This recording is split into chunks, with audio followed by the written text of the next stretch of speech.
Hi అండి. నమస్తే. Welcome to Durga Krishna kitchen. School నుంచి వచ్చే పిల్లలు ఏదోటి అడుగుతా ఉంటారు స్నాక్స్. అలానే వాళ్ళకి స్కూల్ బాక్స్‌లో కూడా ఏదోటి పెడతా ఉండాలి. ఇలా ఇంట్లోనే ఈజీగా మనం బియ్యం పిండితో మురుకులనేది ప్రిపేర్ చేసుకోవచ్చు. మనం ఇలా చేసి పెట్టుకుంటే నెల రోజులన్నా నిల్వ ఉంటాయండి. కాకపోతే నెల రోజులు ఇంట్లో ఉండవు. త్వరగానే అవగొట్టేస్తారు పిల్లలనింది. టేస్ట్ అయితే అంత బావుంటాయి మరి. బయట కొనుక్కునే బదులు ఇంట్లోనే చాలా ఈజీగా వీటిని ప్రిపేర్ చేసుకోవచ్చు. బయట చేసే ఆయిల్ ఆల్రెడీ యూజ్ చేసిన ఆయిల్‌నే ఎక్కువ యూజ్ చేస్తా ఉంటారండి. ఆ ఆయిల్ అనింది అస్సలు హెల్త్‌కి మంచిది కాదండి. కాబట్టి ఇంట్లోనే మనం కొంచెం ఓపికతో ఇంట్లో ఇలా ప్రిపేర్ చేసి పెట్టేసుకుంటే మనకి నెల రోజుల వరకు నిల్వ ఉంటాయి. టేస్ట్ అయితే అదిరిపోతుంది కదా! వీడియోలోకి వెళ్ళే ముందు మీకు గనక ఈ వీడియో నచ్చినట్లయితే తప్పకుండా వీడియోని లైక్ చేయండి. మీరు లైక్ చేయడం వల్ల ఈ వీడియో అనేది మరికొంతమందికి రికమెండ్ అయ్యే ఛాన్స్ ఉంటుంది. అలానే ఛానల్‌ని సబ్స్క్రైబ్ చేసుకుని పక్కనే ఉన్న బెల్ ఐకాన్‌ని గనక క్లిక్ చేసినట్లయితే నేను పెట్టే ప్రతి వీడియో యొక్క నోటిఫికేషన్ మీకొస్తుందండి. ఇంకా లేట్ చేయకుండా ఎంతో టేస్టీగా, ఈజీగా ప్రిపేర్ చేసుకునే మురుకులు తయారీ విధానం ఎలాగో చూసేద్దాం.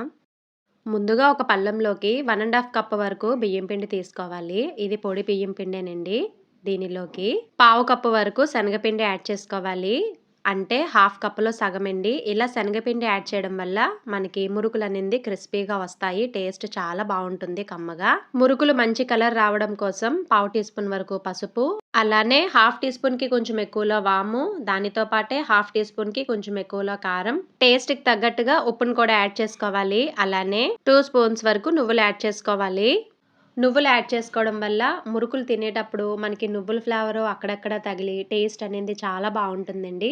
తర్వాత ఈ పౌడర్స్ అన్నీ బాగా కలిసేలాగా ఒకసారి మొత్తం బాగా కలుపుకొని దానిలోకి బాగా మరుగుతున్న వాటర్‌ని కొద్ది కొద్దిగా వేసుకుంటూ పిండిని మొత్తం బాగా కలుపుకోవాలి.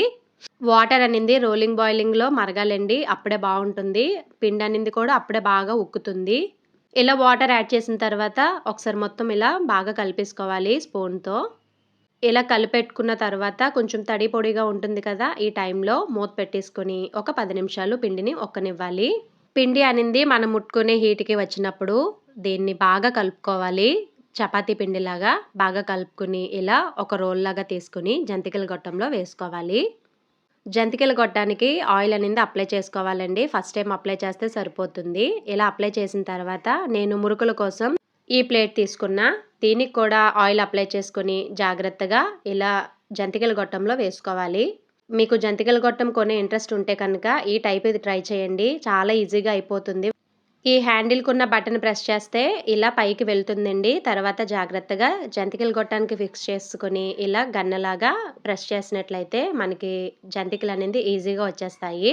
జంతికల గొట్టం కొన్ని ఇంట్రెస్ట్ ఉంటే కనుక ఇది ట్రై చేయండి. చాలా బావుంది. తర్వాత ఇలా ఒక బటర్ పేపర్ తీసుకొని దాని మీద వీడియోలో చూపిస్తున్న విధంగా ఇలా రౌండ్‌గా చక్రాల్లాగా వేసుకోవాలి.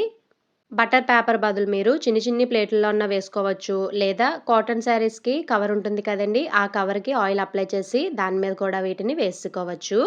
ఇలా మురుకులు వేసిన తర్వాత జాగ్రత్తగా మనం గారెలు తీస్తూ ఉంటాం కదా! పాల ప్యాకెట్ మీద ఆ మాదిరిగా ఇలా మురుకులని చేతి మీద తీసుకొని మరుగుతున్న ఆయిల్‌లో వేసుకోవడమే. డీప్ ఫ్రై కోసం ఆయిల్ పెట్టుకొని, ఆయిల్ బాగా మరిగిన తర్వాత స్టవ్ మీడియంకి పెట్టుకొని, వీటిని ఒకదాని తర్వాత ఒకటి జాగ్రత్తగా వేసుకోవాలి. మురుకుల సైజుని బట్టి పెనానికి ఎన్నన్నా పడతాయండి. నాకైతే 5-6 వరకు పడ్డాయి మురుకులనింది. వేసిన వెంటనే కదిపేయకూడదండి. కలర్ చేంజ్ అయిన తర్వాత జాగ్రత్తగా వాటిని టర్న్ చేసుకోవాలి. మీడియం టు హైకి చేంజ్ చేసుకుంటూ స్టవ్‌ని వీటిని మంచి కలర్ వచ్చేంత వరకు ఫ్రై చేసుకోవాలి. స్టవ్ హైలో పెట్టి ఫ్రై చేస్తే కలర్ వచ్చేస్తుంది. లోపలనింది సరిగా ఉడకదు. ఆయిల్ హీట్ అవ్వకుండా వేసేస్తే ఆయిల్ అనేది త్వరగా పీల్చేసుకుంటాయండి మురుకులు. అస్సలు బాగోవు. అలానే వేగిన తర్వాత కూడా మెత్తబడిపోతాయి. క్రిస్పీగా ఉండవు. కాబట్టి ఆయిల్ బాగా మరిగిన తర్వాత స్టవ్ మీడియంకి చేంజ్ చేసుకొని, మురుకులు వేసుకొని, వాటిని టర్న్ చేసిన తర్వాత మీడియం టు హైకి చేంజ్ చేసుకుంటూ స్టవ్‌ని వీటిని మంచి గోల్డెన్ కలర్ వచ్చేంత వరకు ఫ్రై చేసుకుంటే సరిపోతుంది. ఇవి ఫుల్లుగా వేగాక మనకి బబుల్స్ అనేది తగ్గిపోతాయండి. అప్పుడు వీటిని ప్లేట్‌లోకి ట్రాన్స్‌ఫర్ చేసుకుంటే సరిపోతుంది. అంతేనండి. చాలా ఈజీ కదా మురుకులు ప్రిపేర్ చేసుకోవడం. మరి మీకు నచ్చిందా ఈ వీడియో? పిల్లలకైతే భలే నచ్చుతాయండి నిజంగా. మరి మీకు గనక ఈ వీడియో నచ్చినట్లయితే తప్పకుండా వీడియోని లైక్ చేసి, షేర్ చేసి కామెంట్ చేయండి. అలానే ఛానల్‌ని సబ్స్క్రైబ్ చేసుకొని పక్కనే ఉన్న బెల్ ఐకాన్‌ని కనుక క్లిక్ చేసినట్లయితే నా వీడియోస్‌ని మీరు రెగ్యులర్‌గా ఫాలో అవ్వచ్చు.